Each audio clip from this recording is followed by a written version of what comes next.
Coach Mattia Ferrari, allora una gara sostanzialmente sempre condotta quando gli avversari si riavvicinavano o hanno anche pareggiato, poi comunque voi siete riusciti ad allungare.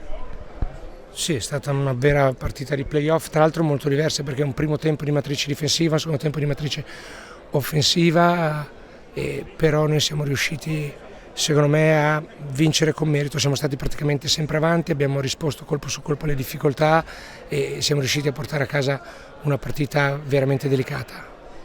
Quanto conta, fermo restando che la serie è ancora lunga, partire col piede giusto in semifinale? Se poi vinci la serie tantissimo, se la perdi un po' meno. La verità è che le serie bisogna giocarle, bisogna chiuderle bene, passa chi le chiude bene, speriamo di essere noi che lo faremo. Che cosa le è piaciuto di più e che cosa invece potrebbe essere migliorato in vista soprattutto di gara 2 che è tra pochi giorni perché si giocherà mercoledì?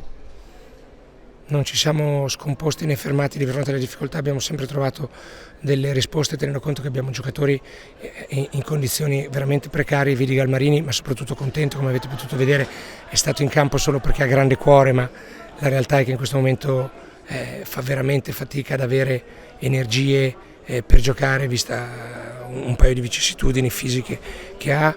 Per cui ripeto, l'abnegazione della squadra è quello che mi è piaciuto di più.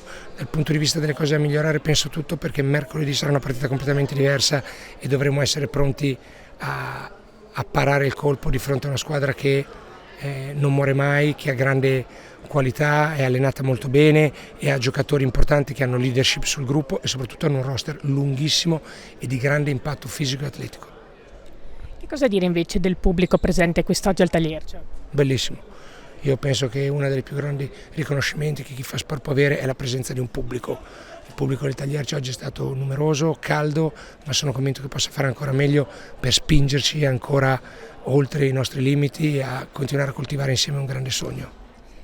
E sarà molto importante sicuramente per gara 2 perché avrete il fattore campo dalla vostra parte. Beh certo, io mi aspetto che nonostante l'accoppiata di giorni lunedì e mercoledì non sia delle più facili, mercoledì sera ancora una volta il pubblico di Mestre risponda presente e ci aiuti a giocare quella che sarà una vera battaglia sportiva.